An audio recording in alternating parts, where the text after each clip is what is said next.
Mahoma. El estudio de la vida de Mahoma se basa en los hadices, narraciones que forman la tradición musulmana, que, reunidos en la Sira de Ibn Ishaq, mediados del siglo VIII, y modificados por Ibn Hisham a comienzos del siglo IX, constituyen la biografía oficial del profeta. El Corán ofrece datos interesantes para conocer su pensamiento, pero es muy pobre en lo referente a su vida. Al igual que ocurre con otros fundadores de grandes religiones, Buda, Jesús, solo se conocen a grandes rasgos las etapas anteriores al momento de iniciar la predicación de su doctrina. No hay duda de que Mahoma nació en la Meca, en aquellos tiempos una pequeña localidad rodeada de desierto en la parte occidental de la península arábiga, a pocos kilómetros del Mar Rojo. Pertenecía al clan Asim, de la tribu de los Quraysh, y su padre, Abdallah, murió antes de que él naciera, por lo que el huérfano fue acogido por su abuelo Abd al-Muttalib, jefe de los Asim. Retrato imaginario de Mahoma. Los primeros años los pasó con su madre, Amina, una mujer de otro clan que, siguiendo la costumbre, y para salvaguardarlo de los rigores del verano de la Meca, lo mandó al desierto, donde lo crió una nodriza beduina. Estas nodrizas se acercaban a la Meca 2 veces al año, en primavera y otoño, para criar a los recién nacidos de familias ricas. Mahoma fue criado por Halima, esposa de un pastor saudita, que sintió pena al verlo tan desvalido. El niño quedó huérfano de madre a los 6 años de edad. Pronto le faltó también el abuelo y recibió el amparo de su tío Abu Talib, mercader y guardián de la Kaaba que disfrutaba de rango sacerdotal. Mahoma tuvo a su primo Ali como compañero de sus juegos de infancia. Contaba 12 años de edad cuando se enroló por primera vez en la caravana de su tío, tomando a su cargo el cuidado de los camellos. En su primer viaje a Damasco tuvo ocasión de contactar con los cristianos nestorianos, secta condenada en el concilio de Éfeso por negar el dogma de la Santísima Trinidad y el carácter divino de la maternidad de María. Según la leyenda, el monje Baira descubrió en el niño los indicios de la profecía y previno a sus familiares para que lo protegieran de los judíos. Con su tío, Mahoma llegó a adquirir gran experiencia en la conducción de caravanas por el desierto, pero la falta de recursos le impidió independizarse. A los 25 años se casó con Jadicha, una viuda rica que, antes de contraer matrimonio, le puso a prueba enviándole con una de sus caravanas a Siria. Jadicha tenía alrededor de 40 años y le dio 4 niñas y 2 niños. Los varones murieron de forma prematura. Algunos autores ven en este hecho la causa de la simpatía de Mahoma hacia los niños, con los que solía jugar. Gracias a este matrimonio, pudo dedicarse a su oficio y hacer buenos negocios. Jadicha, por su parte, se distinguió también por ser una formidable compañera. Mientras vivió Jadicha, Mahoma no tomó a más mujeres como esposas, más tarde contaría incluso con un harén, aunque en todos los casos se trató de matrimonios por razones políticas. De los 15 años que siguieron a esta unión no se sabe nada. Fue un periodo durante el cual fue conocido como un hombre recto y fiel, dedicado a sus negocios, pero excluido de los principales círculos comerciales. Las revelaciones. Hacia el año 610 Mahoma tuvo las primeras revelaciones. Tenía por costumbre retirarse a orar y a meditar en una cueva del monte Hira, y en ocasiones solía pernoctar allí 1 o 2 noches. En una de las primeras ocasiones tuvo la visión de un ser glorioso que en un primer momento identificó como Dios, y en otra visión posterior pensó que se trataba del arcángel Gabriel. Este ser glorioso le conminó a escribir el Corán. Las revelaciones divinas se repetirían a lo largo de su vida con cierta frecuencia, y tanto Mahoma como sus discípulos se las aprendían de memoria. El arcángel Gabriel y Mahoma.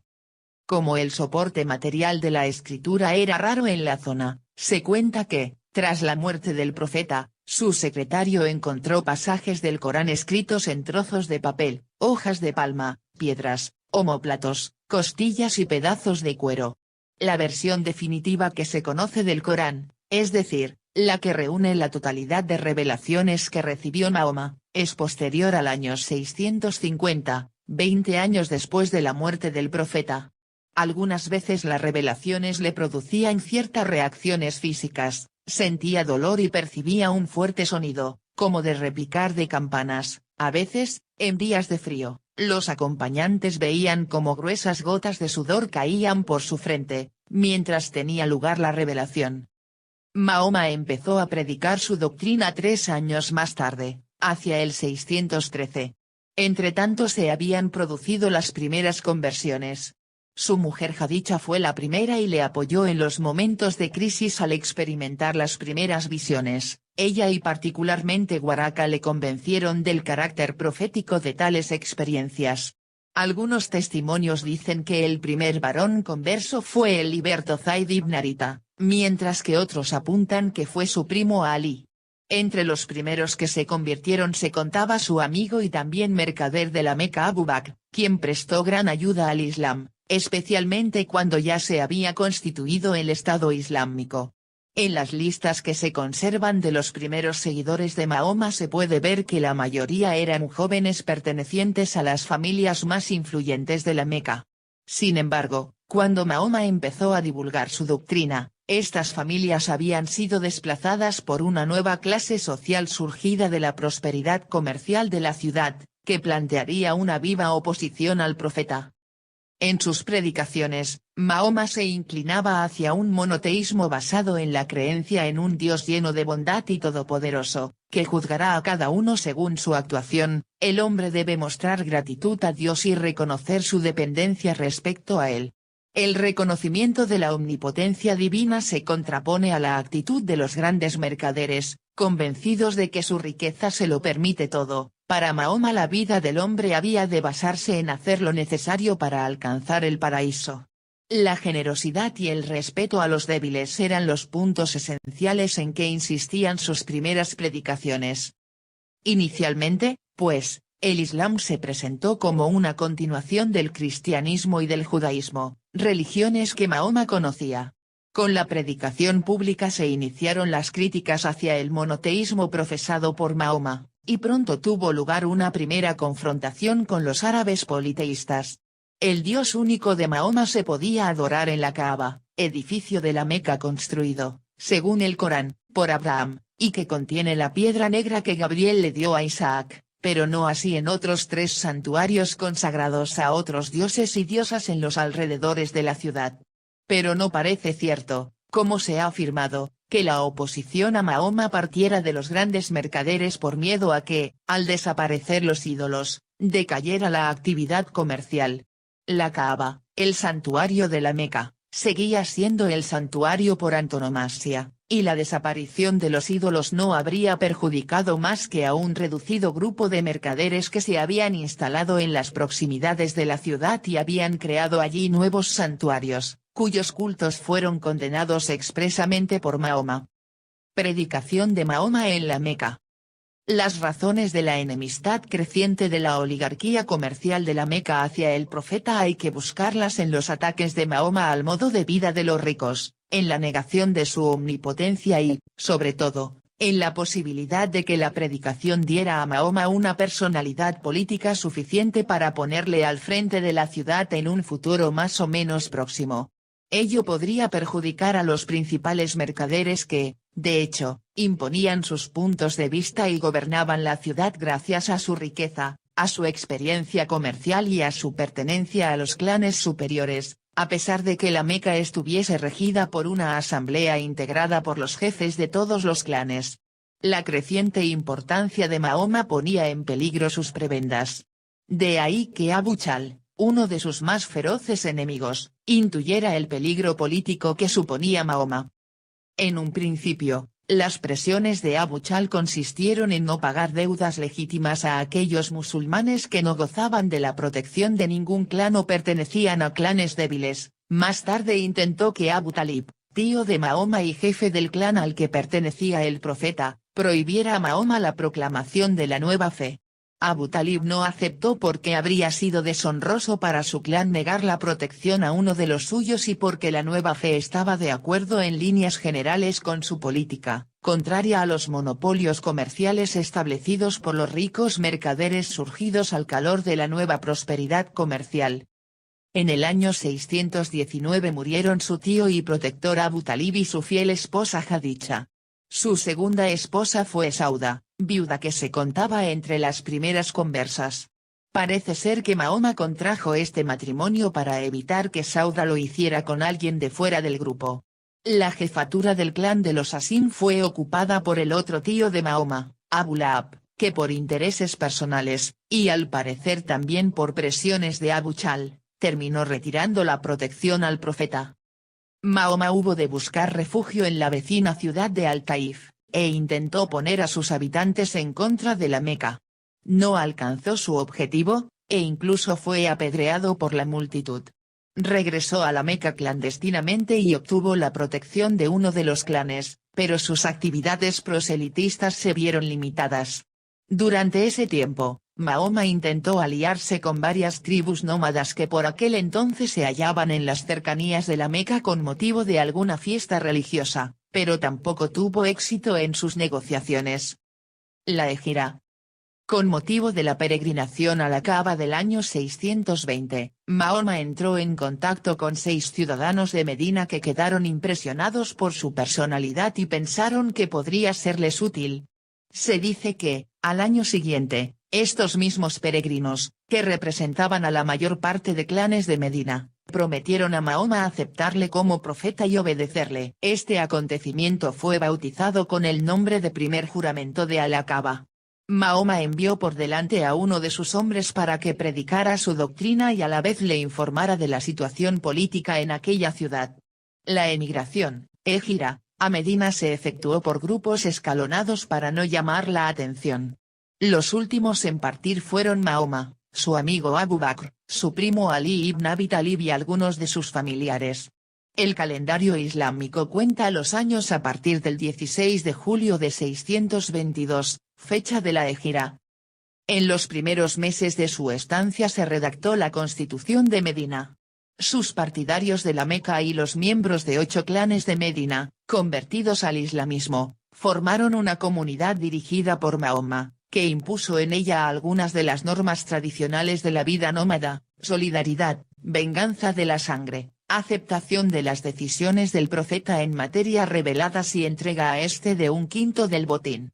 Lograr que la identidad de creencias estuviese por encima de la tribu fue el primer éxito de Mahoma, éxito que tendrá profundas repercusiones políticas por cuanto la nueva comunidad no se conformará con las leyes, costumbres y tradiciones urbanas impuestas por la aristocracia, sino que se dará sus propias normas emanadas de Alá, el Dios único, a través de su profeta Mahoma, que de la condición de enviado a una tribu o grupo particular, la Meca, ha pasado a profeta y dirigente de una comunidad en la que tienen cabida cuantos acepten la fe.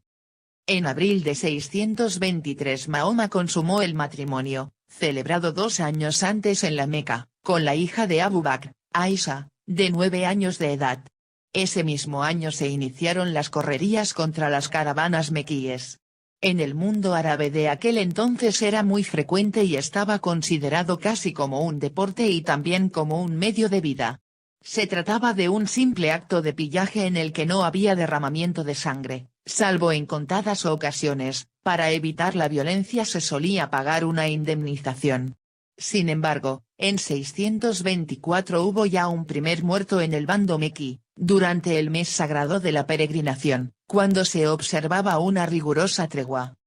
El arcángel Gabriel y Mahoma en la batalla de Badr. La escaramuza más importante tuvo lugar el 15 de marzo de 624 en la batalla de Badr. 300 hombres de Mahoma derrotaron a una gran caravana, custodiada por 900 hombres, en la que tenían intereses la mayoría de comerciantes de la Meca.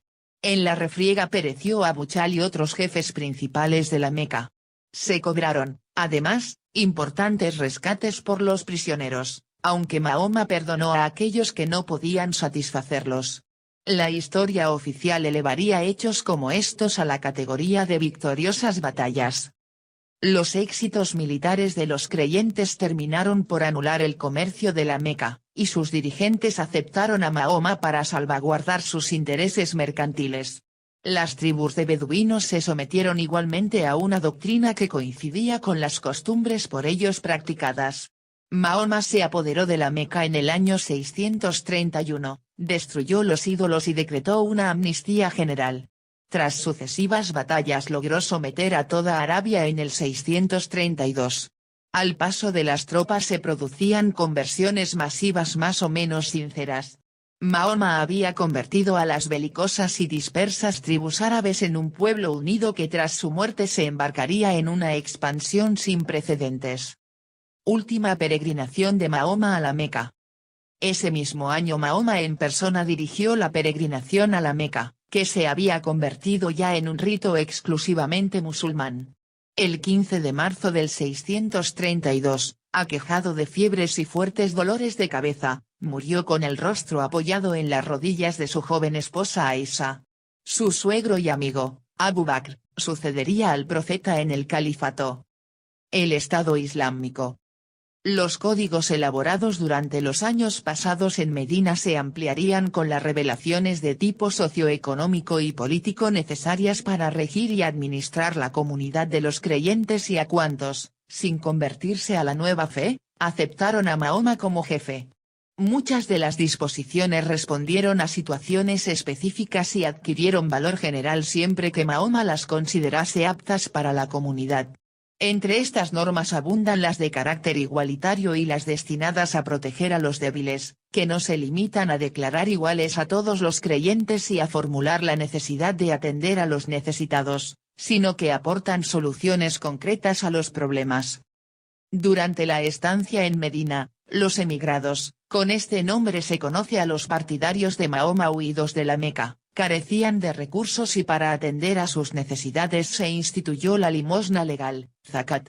Esta limosna, medio práctico de nivelar a los que nada poseen con los que disponen de bienes suficientes, se transformó más adelante en impuesto obligatorio y único para los musulmanes, los no convertidos. Solo se acepta como tales en los territorios dominados por la comunidad. A los cristianos y judíos, pagarían además un impuesto personal y otro territorial. Otra de las fuentes de ingresos del Islam procede del botín, del que se reserva la quinta parte el jefe de la comunidad, que dispone igualmente de las tierras conquistadas por los creyentes durante la Guerra Santa. El origen de la última práctica es complejo. Mahoma considera que él ha sido elegido por el Dios único, Alá, no para predicar una nueva fe, sino para restablecer, como último de los profetas, la pureza de la religión dada a Abraham. El Islam no se opone por tanto ni al judaísmo ni al cristianismo, sino que a su criterio las supera.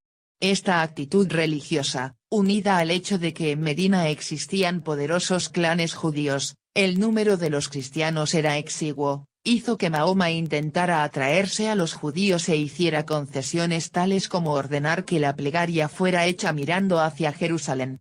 Pero sus planes conciliadores fracasaron, los hebreos se opusieron a la comunidad, tanto en lo religioso como en lo político, y colaboraron con los habitantes de la Meca, hasta que Mahoma decidió expulsarlos de Medina, entregar sus tierras a los emigrados y ordenar que la plegaria fuese hecha desde entonces en dirección a la Meca, donde se hallaba el santuario construido por Abraham. A partir de este momento, se consideró que las tierras conquistadas pertenecían al dirigente de la comunidad, que podía establecer en ellas a quien deseara. Mahoma dirigiendo la destrucción de los ídolos de la Kaaba tras apoderarse de la Meca. El contenido de la fe se basaba en la creencia en Alá como Dios único, todopoderoso y eterno, creador y dueño de todas las cosas. La creencia en Alá va acompañada de la creencia en los profetas, de los que Mahoma es el último, en los ángeles, en los libros sagrados, de los que el Corán es el último y el único necesario, en la resurrección y en la predestinación. Los que pertenecen al Islam deben hacer la profesión de fe, recitar las plegarias 5 veces al día, pagar la limosna legal, cumplir la peregrinación a la Meca una vez en la vida y ayunar durante el mes de Ramadán. Otra de las obligaciones del musulmán, la Guerra Santa, no es aceptada por los juristas, pero sí será ampliamente utilizada por el poder civil basándose en las expediciones y guerras dirigidas por Mahoma durante su estancia en Medina.